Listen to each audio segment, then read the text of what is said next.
আজকে আমরা যাব রেস্টুরেন্টে। আমি রেস্টুরেন্টে নাম জানি না।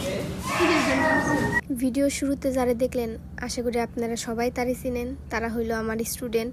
নতুন করে আর কিছু কর নাই। সেদিন গেছিলাম তাগুনিয়া রেস্টুরেন্টে। কয়েকদিন ধরে ফেসবুকে দেখতেছি সান্ডা নিয়ে খুবই হইচই, তাই ভাবলাম যে যাই তাগুনিয়া একটু সান্ডার বিরিয়ানি খেয়ে আসি, যদি কোনো একটা উপকার হয়। সান্ডার বিরিয়ানি বা সান্ডার মাংসে নাকি খুবই উপকার। তাই ভাবলাম আমার যে শয়তান দুইটা স্টুডেন্ট, অগণ নিয়ে আমি পারি না। এই যে দেখতেছেন ভিডিও দেখেই কিন্তু বুঝবেন যে ওরা কী পরিমাণ পাজি। পরে আর কি সুন্দর করে রেডিমেডি হয়ে গেছিলাম। অগো আবার পরীক্ষা শেষ, ওরা ওর আম্মুরে বইলা রাখছিল যে পরীক্ষা শেষ হইলে তাগুনিয়া রেস্টুরেন্টে যাওয়া লাগবো। আমগো বাসার পাশে আবার একটা সুন্দর রেস্টুরেন্ট আছে, ওনে আবার অফার চলতেছিল। তাই কইলাম আমি চলেন তাইলে ওনেই যাই নিয়ে অগো একটু ঘুরাইও আনলাম, খাওয়াইও আনলাম। পরে আর কি গেছিলাম। এই যে দেখেন ভিতরের অবস্থা। ওদিন যেহেতু অফার আসিল, অনেক মানুষ আসিল, আমরা যাই নিয়ে বসে আসছিলাম, কারণ তখনও সান্ডার মাংসের খুবই অভাব আসিল। কারণ সেদিন অনেক রাশ ছিল, সবাই খাইছে মোটামুটি। এই যে আমার স্টুডেন্ট, ও আমার থেকেও লাজুক।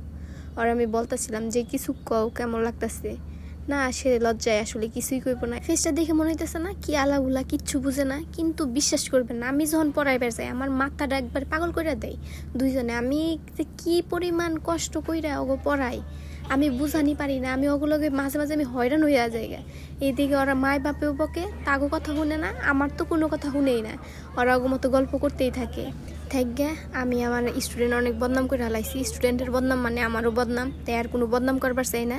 পরে সুন্দর করে আমার এই স্টুডেন্টে কইলাম যে একটু সুন্দর করে কও যে কেমন লাগতেছে। পরে ও কইতাছে যে না মেলা ভালোই লাগবানছে।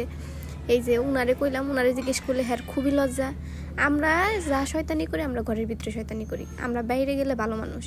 পরে আমরা স্টুডেন্টে কইলাম যে নাও একটু তোমার কিছু ছবি তুলে দিই।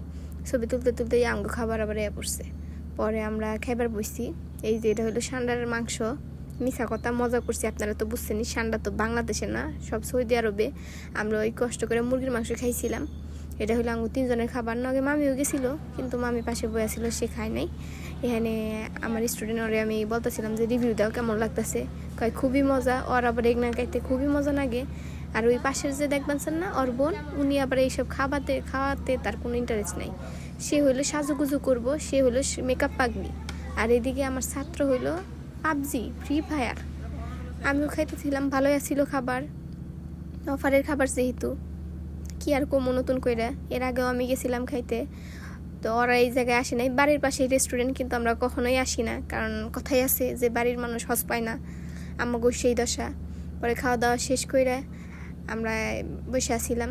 একটুক্ষণ বসে এই যে স্টুডেন্ট খাইতেছে, আমি বললাম যে একটু ভিডিও করে দিই কেমনে খাও। উনি লজ্জায় মানে মাথা মনে করে যে টেবিলের তলে নিয়ে জায়গা।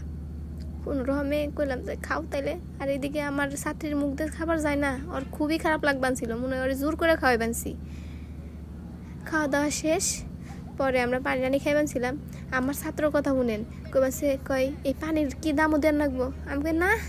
পরে আমার ছাত্রের মায় কইলো যে না পানি তো আর আব্বাই দিয়ে গেছে, পানির দাম দেওয়ার দরকার নেই। পরে আর কি আঙ্গো খাওয়া দাওয়া শেষ, আমরা বাড়ি মুহি যাইবানছিলাম। ওই যে সামনে আঙ্গো বাড়ি, এন থেকে ওনে দেখলেই আঙ্গো বাড়ি। আমি বলছিলাম যে পানি খাওয়ার দরকার নেই, বাসায় যাই খামনি। তা ওরা মানলো না। পরে আর কি গেলাম গো বাসায়, এনে আমার ব্লগ শেষ।